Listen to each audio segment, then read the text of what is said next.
پاکستان ہے نا، اس کی جو اکانومی ہے وہ ایلیٹ طبقات کے لیے ہے، غریبوں کے لیے نہیں ہے.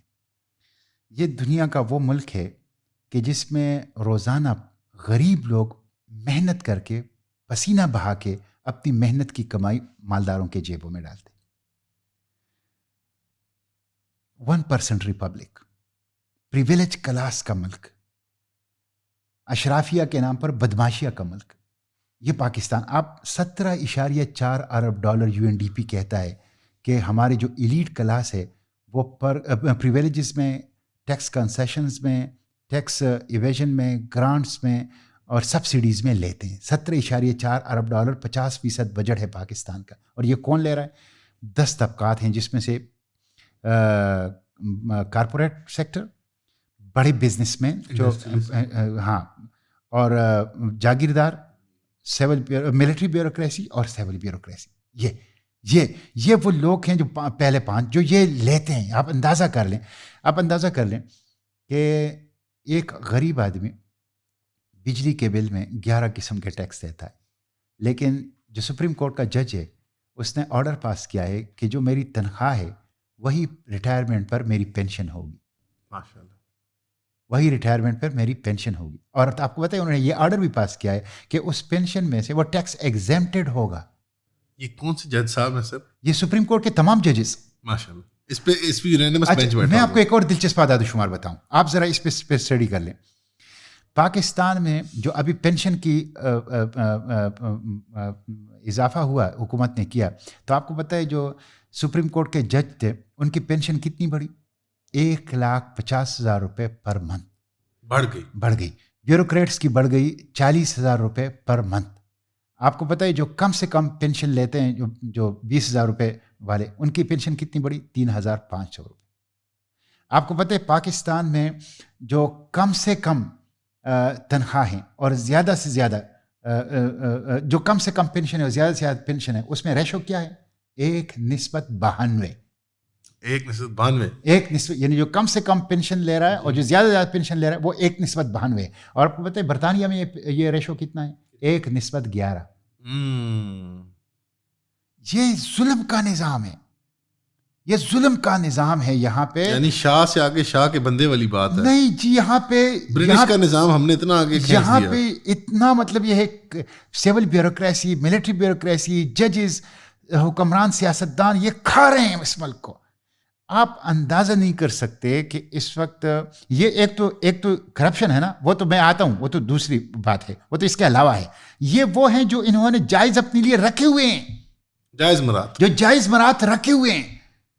آپ اندازہ کر لیں کہ ابھی اس دن میں نے سینٹ میں یہ ایشو اٹھایا تھا، 200 ریٹائرڈ افسران ایسے ہیں سیول ملٹری بیوروکریسی کے کہ جو بیرون ملک ہیں، ریٹائرمنٹ کے بعد بیرون ملک گئے ہیں، اور جنہوں نے کہا ہے کہ ہمیں ڈالروں میں پینشن دی جائے ان کو ڈالروں میں پینشن دی جاتی ہے.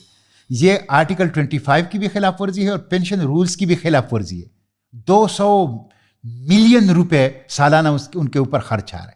آپ اندازہ کر لیں یہ صورتحال ہے، یہ صورتحال. تو یہ دوسرا پھر کرپشن کا تو میں صرف ایک واقعہ آپ کو سناتا ہوں. چینی مافیا 90 روپے سے 200 روپے پہ، آٹا مافیا آج کل آپ دیکھ رہے ہیں یوریا جو کھاد ہے 1,500-2,000 روپے اس کی، اور غائب ہے اس وقت. کسان بیچاروں کو مارکیٹ میں نہیں مل رہا. کتنی تکلیف میں ہے ہمارے کسان. یہ تو اپنی جگہ ہے، یہ اس پہ تو میں بات نہیں کرتا. یہ تو ایک ایسی چیز جس پہ ہم پھر کنٹرول نہیں کر پائیں گے. آپ صرف IPPs کو لے لیں، ان کی کیپیسٹی چارجز کے مد میں اس سال پاکستان 2,200 ارب روپے ان کو دے گا. کیپیسٹی چارجز کا مطلب ہے بجلی نہ بنانے کے پیسے دینا. جی، بجلی نہ بنانے کے 2,200 ارب روپے. اور میں نے یہ بار بار کہا ہے کہ جب تک IPPs ہے پاکستان میں سوال ہی پیدا نہیں ہو سکتا کہ بجلی سستی ہو جائے. اور بجلی سستی نہیں ہوگی تو آپ کی انڈسٹری، ایگریکلچر، آپ کا ایکسپورٹ، آپ کا ایگریکلچر، آپ کا کوئی چیز پاکستان میں سستی نہیں ہو سکتی، اس لیے کہ سب کنیکٹڈ ہیں بجلی کی قیمتوں کے ساتھ، انرجی کے ساتھ. جی اچھا، یہ IPPs جو تقریباً more than 100 IPPs یہ کس کے ہیں؟ یہ سب جرنیلوں کے، سیاستدانوں کے، حکمرانوں کے، یہ ان کے ہیں. آپ دیکھیں یہ سب فراڈ انہوں نے کیا ہے. بالکل فراڈ. آپ کو پتہ ہے کہ یہ جو انہوں نے کارخانے لگائے ہیں یہ کارخانے بھی قوم کے پیسوں سے لگائے ہیں. یعنی وہ جو ان کو 30% اپنی دینی تھی وہ انہوں نے بیرون ملک سے جو کارخانے منگوائے ان کے ساتھ لین دین کر کے وہ بھی انہوں نے اوور انوائسنگ کر کے وہ بھی اسی میں ڈال دی. جی. تو یہ بہت بڑا فراڈ ہے. اور اس وقت پاکستان جو ہیں وہ اشرافیہ جمہوریہ پاکستان بن گئے, اسلامی جمہوریہ پاکستان نہیں ہے. یہ بہت بدقسمتی. بالکل ٹھیک ہے, آپ کا سینیٹوریل ایکسپیرینس کافی پریشان کن رہا ہے اور نظر بھی آ رہا ہے, آپ کی باتوں سے پتہ بھی لگ رہا ہے. لیکن 9 مئی کے بعد ایک general P T I by hook اور بائی کروک ایکسیڈنٹلی یا عمران خان کی لیڈرشپ آپ غلطی سے آپ کہہ لیں کہ ایک پبلک کو میسج دے گئے کہ بھئی یہاں تمہاری کوئی نہیں سن رہا, یہاں پہ تم جیسا کہتے ہیں نا ایکو چیمبر میں تم خلا میں آوازیں لگا رہے ہو, سننے والا کوئی نہیں ہے.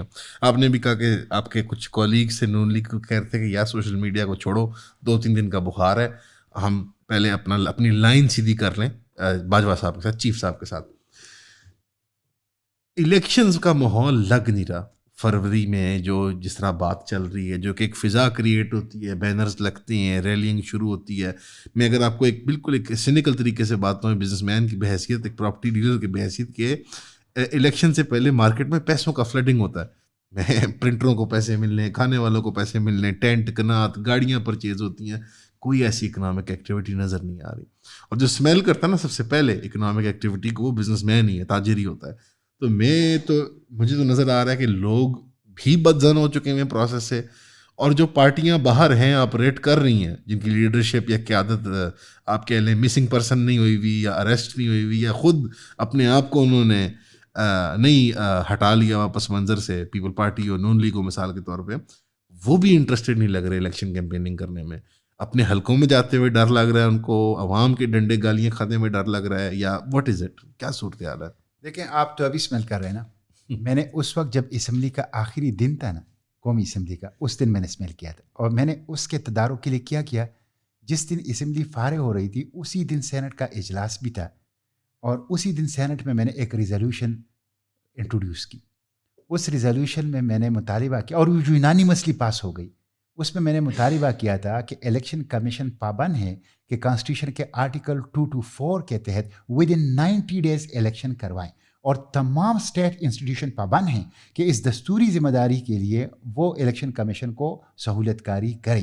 یہ میں نے ریزولوشن یونانیمسلی پاس کیا, اس لیے کہ مجھے پتا تھا کہ پی ڈی ایم حکومت نے جو لیجسلیشن کی ہے, الیکشن ایکٹ کے اندر جو ترامیم کی ہیں, اور جس طرح انہوں نے سینسس کو آؤٹ آف دا وے جا کے اپروول دیا ہے, اس کے نتیجے میں یہ الیکشن کمیشن کے ہاتھ میں وہ ہتھیار, وہ جواز تما رہے ہیں جس سے وہ بر وقت الیکشن نہیں کرے گا. اور وہی ہوا.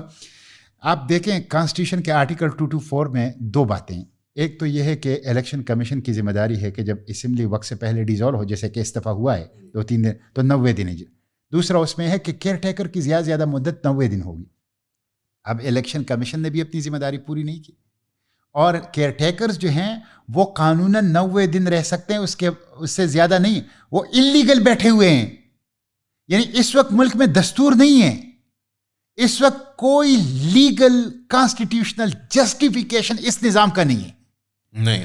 تو یہ تو اس وقت صورتحال ہے, اور اس میں ذمہ دار کیا ہیں؟ الیکشن کمیشن ذمہ دار ہے. اس میں ذمہ دار جو ہیں وہ پی ڈی ایم کی حکومت ہیں جنہوں نے وہ لیجسلیشنز کی ہیں, اور اس وقت تمام پارٹیاں ذمہ دار ہیں جنہوں نے الیکشن ڈیلے کرنے کی کوئی نہ کوئی کردار جو ہے وہ ادا کیا ہے. اچھا, پھر اب یہ اس وقت جو صورتحال ہے, مجھے اب بھی بالکل آپ کی بات ٹھیک ہے, نظر نہیں آ رہا کہ ابھی تک, یعنی اگر 8 فروری کو الیکشن کمیشن نے الیکشن کرانے ہیں تو بھائی آپ ابھی تک شیڈول کیوں اعلان نہیں کر رہے؟ ابھی تک شیڈول اعلان, کل پرسوں فالس شیڈول کی بھی واٹس ایپ پہ چلی گئی, لیس دین 60 days رہ گئے, اور آپ جو ہیں ابھی تک شیڈول اعلان. تو الیکشن کیمپین کیسے چلے گا؟ الیکشن آگاہی لوگ کیسے, شاید اسٹیبلشمنٹ نے ریزالو کر لیا ہے. دیکھیں میں کہتا ہوں کہ سب سے بنیادی ذمہ داری, کانسٹیٹیوشنل ذمہ داری, وہ تو الیکشن کمیشن کی ہے. اگر وہ اپنی ذمہ داری پوری نہیں کر رہا تو ایسے الیکشن کمیشن کو تھالے لگا دو. ابھی 17 ارب روپے تو اس دن انہوں نے لے لیے. آپ تو ٹیکس پیئر کے پیسوں سے جو بلینز آف روپیز لے رہے ہیں, اور آپ اپنی دستوری ذمہ داری پوری نہیں کر رہے, تو اس الیکشن کمیشن کو بند کرنا چاہیے. اس کی پھر کیا ضرورت ہے؟ پھر جہاں تک آپ یہاں اس وقت باقی ماحول کی بات کر رہے ہیں, اس وقت ملک میں کوئی آئین نہیں ہے, مارشل لا ہے. اس وقت کوئی لیول فلینگ فیلڈ نہیں ہے. اس وقت ایک لاڈلا ہے اور ایک لاڈلا پلس ہے, اور اسی طرح ان کے ساتھ ایک پوری ایک گروپ ہے, اور ان کو ایک فیسیلیٹیشن ہو رہی ہے 9 مئی کے واقعات کی آڑ میں.